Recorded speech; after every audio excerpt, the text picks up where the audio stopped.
And I feel it's always like the mother energy of the house that sometimes has to bear the brunt of this tussle in a family. It's also the other thing that, an offshoot of that thought, is that I believe very strongly that the people you love the most, you kind of tend to dump all your anxieties, your angers, your fears, your insecurities, all onto that one source that gives you the maximum love and the one that you love the most. Why is it that we as a human race tend to do that? Tend to lumber all our negative emotions on our most positive light source? No, because if you try to dump it on someone on the street, they'll smash you up. Yeah. So you're choosing a safe place. But is that always fair? First of all, it's not fair for you to carry anxieties and angst and angers and problems within you, because, see, if I try to torture you, you have some defense against me. Either you will fight me, or you will run away, or you'll do something. You have some kind of defense. But if you start torturing yourself, this is the most helpless creature. Right. No, most defenseless. I'm telling you, even an unborn child, if you poke like this, he responds, he defends himself in his own little way, okay? But this one is completely defenseless. When you start poking yourself, this is a completely defenseless life. So the worst kind of torture, the lowest level of mind is one who tortures himself. But they always think they are the highest level of people. I suffer for everybody. You bloody suffer anyway. If there is everybody, you will dump it on them, otherwise you'll simply suffer. Yeah. People come to me and say, Sadhguru, I can't bear with my mother-in-law, she's impossible. My husband, after all, her son. My wife, oh, she's terror for me. My boss is not even human. Like this, it goes on. I tell them, you come, don't worry. I'll give you a nice place to stay, I'll give you good food. Nothing to do. For your life, I'll take care of you. Only thing is, I will make some random checks on you. When I check, you must be joyful. If you're miserable, I don't believe in feeding misery. Right. So, you leave them in one place for 24 hours, you will see how they will mess themselves up. So when you're alone, if you're miserable, you're obviously in bad company. Now you're thinking, because of this person I'm suffering, because of that person I'm suffering, just stay alone by yourself, without any entertainment, without texting, without television, without reading, simply sit in one place. Joyfully, let me see. Most people can't stay there for 5 minutes, believe me.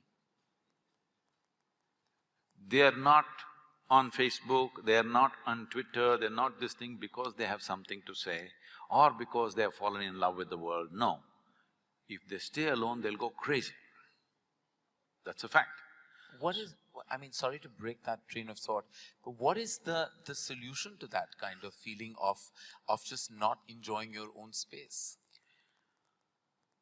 Because we have not looked at how human mechanism works. It is like you have a super sophisticated machine. This is the super computer.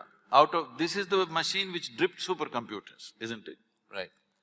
I'm asking, have you read the user's manual? That's all it is. The entire yogic system is just this. This is not a philosophy, this is not an ideology, this is not a religion, this is not a teaching. This is just the user's manual, how your body should sit, how it must breathe, how the mind should be, how the emotion should be, how the energy should be, what are the things you can do with it, how should you keep it so that this will function at its highest possible level. See, the cell phone companies have been doing some research a few years ago and they found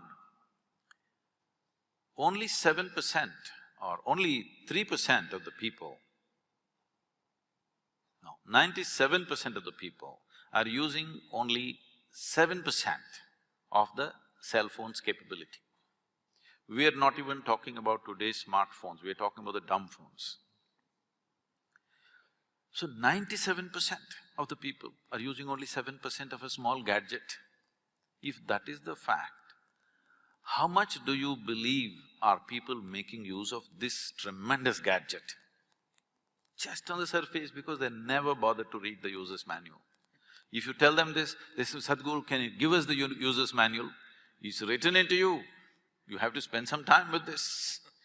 This was written by the source of creation, not by me or you, isn't it? You must learn to read. The problem is illiteracy. See, suppose you have not learned the alphabet. Well, you have learned English alphabet. Let's say I'll give you a Tamil book. You look at it. Does it make any sense to you?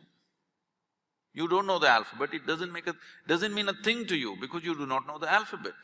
Now, this is the problem, that in today's society, in modern education, we have not even brought fundamental literacy towards how to read this book. Because we've never read this, by accident we are managing it. If you manage by accident, sometimes it works, sometimes it doesn't work. One moment you're happy, next moment you're miserable, one moment you're peaceful, another moment you're in turmoil. I was I'll cut the long story short. I was in Tel Aviv and somebody came and greeted me, Shalom. I said, what does that mean? He said, this is the highest way of greeting. I said, that's your opinion, but what does it mean? He said, no, this is really the highest way of greeting. I said, all right, but what does the word mean? He said, it means peace. Then I said, why is peace the highest way of greeting unless you're born in Middle East? In South India, you come up to me in the morning and say, peace. I will ask, what's wrong with you? I'm saying if you deprive yourself of something for a long time, suddenly it becomes godlike. If you've not eaten for 10 days, even if God appeared, what's the prayer? Food, of course.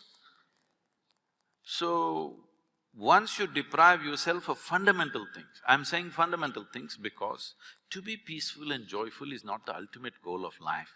If you want to enjoy a meal, you must be peaceful and joyful. If you want to enjoy a friend, you must be peaceful and joyful. If you want to enjoy a walk on the street, you must be peaceful and joyful. If you want to enjoy simple things that you do in your life, you must be at least peaceful and joyful, if not ecstatic.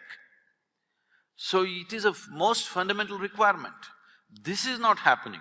People are saying this is the ultimate goal of life. Even so-called spiritual leaders are saying peace is the ultimate goal of life.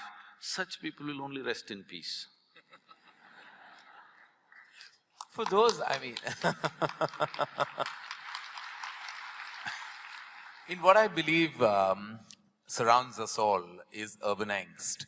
I think that seems to be terminology that comes out of, mental health solutions, etc. And that seems to be rampant in many parts of the world now, including now slowly penetrating even in India, when people deal with mental health issues like depression and anxiety, and those kind of which seek certain chemical imbalance issues that are told to them. They're making you look very pretty on the screen. How do they do that? They're not doing that to me, huh? They're making my what? Look at yourself there. Am I looking pretty on screen? Yeah. See? Okay.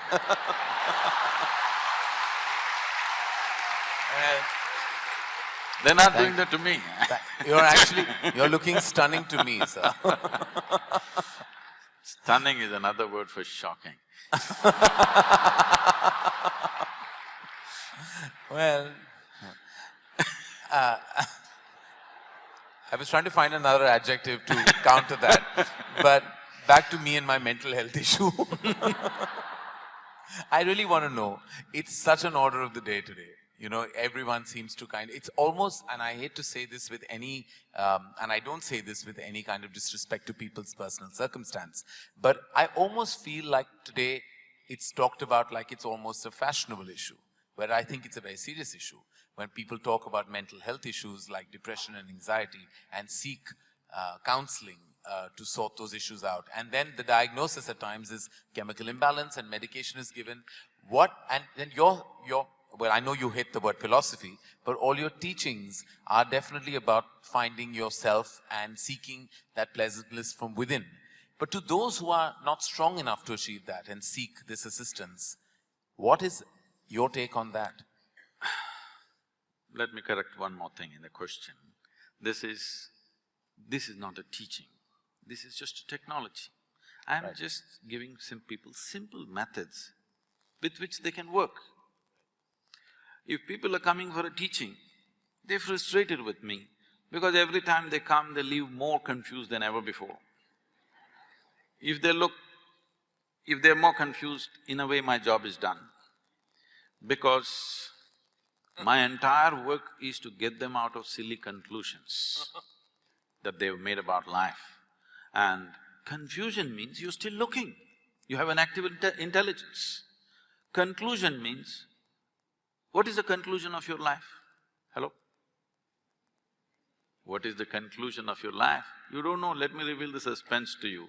Though as a filmmaker, he won't tell you till the end. I will reveal it to you. Sometimes we don't even know what happens after that, so many of us are confused souls when we make movies. So, the conclusion of your life is you'll be dead. You think something else is going to happen to you? You'll be just dead, that's all is the conclusion. So every time you make a conclusion, in some way you die, you need to understand this. You kill something of yourself every time you make a conclusion. This is you in a state of committing suicide in installments. You may call this religion, you may call this philosophy, you may call this being socially whatever, but fundamentally you are committing suicide in installments. This is why when you look at a child and yourself, you are less alive than a child. As you grow up, should you become more alive or less alive? Unfortunately, most adults are less alive than children, isn't it? You must be more alive, but unfortunately you're less alive. Maybe your physical agility will go down with age, but your aliveness need not go down. Aliveness is going down because you're continuously making conclusions and conclusions and conclusions. As you conclude, you become less and less alive. You know, there is that famous parable, which is all over the place, about Adam and Eve. It seems God told them, it's a dumb couple. Kind of, yeah. Look at what we had to suffer as a result of them. No, not because of that, because they didn't know what to do with each other. So God told them, you eat whatever you want, but don't eat from this particular tree. You know what tree that was? No, apple means in Old English just a fruit. What? Knowledge. Your parents tell you, you must eat the fruit of knowledge. Your teachers insist that you must eat the fruit of knowledge. Everybody in the society always trying to shove knowledge down your throat. But it seems God told you not to eat the fruit of knowledge, and by eating that Adam and Eve fell. It is not about that Adam and that Eve, it's about every Adam and every Eve. The moment you eat the fruit of knowledge, you fall, because your idea of a knowledge is the conclusions that you make about everything in the universe.